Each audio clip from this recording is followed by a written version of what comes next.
Manipur top trending news na tungan ba reliable source sindagi lakot jaraga mata-matam di oiba maru oiba ipausin patukuna khanghanjari hanbada Narendra Modi lenga na Manipur miyam gi karisu nachungde center amasung state ta congress lenga lairu matamda ingtapa hajin hangani sahi sida Manipur da Rahul Gandhi lakna ba thawrang tauri SS Ulka Imphal gi city convention center da congress na board Huranba mafam thadu haiba khulauda achauba miyam gi rally ma pangtokre August 19 Narendra Modi lenga na Manipur miyam gi karisu nachungde amasung center amadi state animakta congress lenga lairu matamda Manipur da ingtapa amasung sakhatpa hanjilakpa ngamgani haina AICC gi Manipur in charge oriba MP Setagiri Shankar Ulkalna phungdokre wahum asingasi AICC gi pautak matung ina MPCC na board Huranba mafam thadu board chor gadi soro haiba slogan galunena kon mamangi city convention center da pangtokhiba listed level rally amada saru yaraduna mahakna phongdokhibani Manipur gi maike kyadigi lakpa yamna miyamna saru yakhiba rally sida SS Ulkana hai kumja 2024 da pangtokhiba Lok Sabha mikhal gi mangoinena BJP na mikhal aduda chit chamri hena soidana kagani haina yamna kanna laukhibani matamduda makoina makhong pongna laukhibudu kari leibano haiba congress nasu khankhidabnate mikhal adugi matungdagi BJP gi lusingbasingna constitution sendokpagi wapum hogloki congress di lepa asi nungsijabna lepa asi gi constitution ngak senduna kanba haibasi pandam amaga loinena changsilakpani mikhal adu congress nasu angamba thakta ona khrabasu BJP na namduna lengak semkhre adubu mikhal adu da aran bokya tawkhre haibagi reporti congress namaru oina party asigi luchingba Rahul Gandhi gi miyeng makha ta pangtorokpa loinena election commission na laukiba thawrangsu loina khangnari haiki mikhal adu da karigumba BJP na seat samri hena mai paklamlabadi makoina laipa asigi constitution soidna sendoklamgani haiki BJP lenga ki makha da laipa asigi saktam tapna thugairakpadanatana constitution bu sendok sadokpagi thabak kanna chatharkli phibam asida adumak leirabadi laipa asigi constitution asigi mahutta manusmriti oina soidna pusilagani haiki mahakna makhatana hai Manipur da congress lenga leiringaida ingtapa amasung chakhatpa oirami adubu hojik state asigi kangkhong saiba phibam amada lairi center amadi state animakta congress lenga hanjilaklaba matamda Manipur da ingtapa amati chakhatpa hanjilakpa ngamgani haibasi congress ki achetpa thajabani haiki Narendra Modi gi lenga amadi BJP lenga na Manipur gi miyam amadi miyam gi hakkidamak karisus nachungde haina mahakna maral siratna hai Prime Minister Narendra Modi na Manipur gi matangda wa machet amata ngangdana lerkriba asi aduki mati ikai ningai ni Prime Minister na Manipur da laktuna ingtapa hanjilhalaknaba hotnaba sulaite congress luchingba Rahul Gandhi na di state asigi miyam gi damak chap manana khalli loinena mamangda hanna laklamlabasu kumsi chahida amukasu Manipur da laknaba thawrang tauri haiki mobile phone Huranba mioi ama parba kaithel da tha amachutna waisinaba charak pikre hairi ngasi ayupung 10 ga makhairom tarpada CTPS ki head constable Irungbom Ojit na luchingba team amana kangla gi nongchup thangba gate ta OC gi miyeng makhada achit awoksing check tawuda chingninga ermuong da lakiba kyam gai mamang likai degi lagpam nausat LS boy chahi kunga taru apupa MD salam koba naha ama khamdu na check tawuda mahang na huralpam mobile phone ama konana fari hairi thawdu aski matangda case ama lakhot pagalunina mari lainaba courta chasit kasimak hangat padagi mahabu fire makaithal da tha ama chupna waishit na bacharak pikre hairi amaromdana president role gi lengak manungda police na ngakpi senbi ga hairaga mara leitaba mioi pu cheiba yaningde hojik ketri gauda pongna drug yoliba mioi singbu phagadra mara leitaba mibu phagadra tamthina phurakpa police ki thong kandem tawi amasung media da achumbo phongdok lubagi damak foreign aki ekhang pirakadra haibai akiba lei haina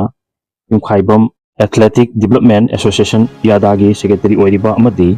police na pu cheiba tawki hariba yumkhaibam Aziz Elias angang gi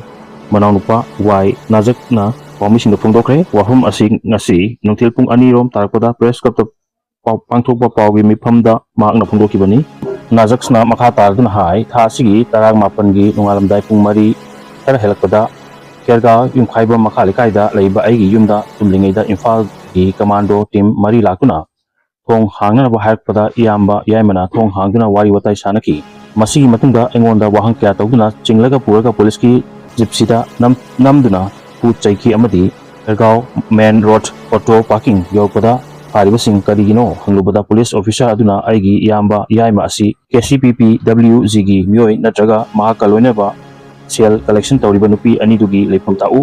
mahangna paiba kulai puthoru haina kihan khanglaki amadi mari makong samnada wahang kya ama hanglaki hairi mahangna makha taraduna police na phongdokliba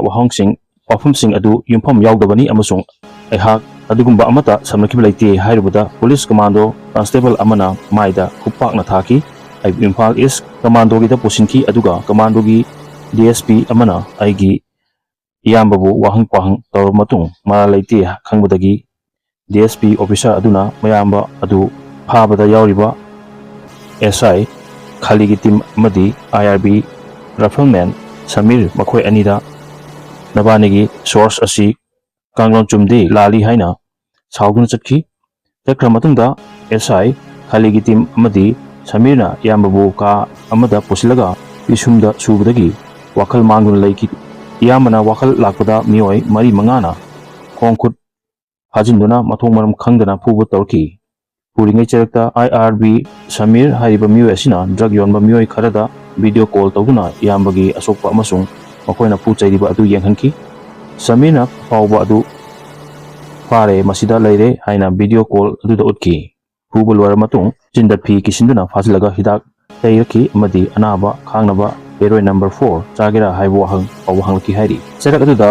badal koba police amana mahaki free khawdigi kilogram tara mg gi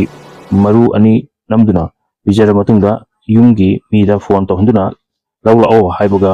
hairaga iyambabu thadroki taroklab matung police ki thong as media da phongdokani hairubudagi police ki officer khar latuna imung manungi statement lauki amasung lakliba officer sing aduna su police kharana tawkiba adu lale adubu SP suti leibna action lowbuda khitang kuthong charoi maram aduna SP na joint hack tawbuga general police ki mathakta inquiry tawduna report thagatlaga action lokotkani haina tha sigi kunga manga phawba ngaiki adubu makha ta pakhum phangdabana maram oiraga imung manung pawnaba officer singda hangbada SP da complaint letter ama iru hai kodagi complaint letter tha sigi kunga tereta pikhi hairi makna makha tarna hai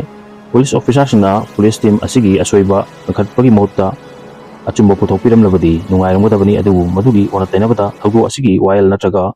lokhotkadaba action intha hannaba tactics tarpa asimak asuki matik pende Ketrigauda lariba drug ki agency sing asi kayamna matik ngai leibano drug yonba ingpin singna kut thinba kudima lalhubagi mingda phatoribra natraga karamba lalong semduna mara lailaga mioi kya gi punsibu lekha ta hangadoribano police ki power di achumbada sinabiu drug yonba amadi police gi matakta presta wangangi haina im manung da amuk osilakloi hainingai leite toriba thong asida leipak miamda press media gi khutangda asengbu wari adu khanghandaba tarabadi hayang ekhoi imungda kari orkani haiba khangdabana pawba mioi sing asigi tabuk thoram sing asina lamdam masida adumak ngamduna lehoragadra haibagi chingnaba pokle si pawdamada soikilang kibawa suma pigani channel si bunuk sibiduna share amadi subscribe tawbibi dama haningai tan tharap khondok sari amadi makata miam gi seba tawbang ngamba ojege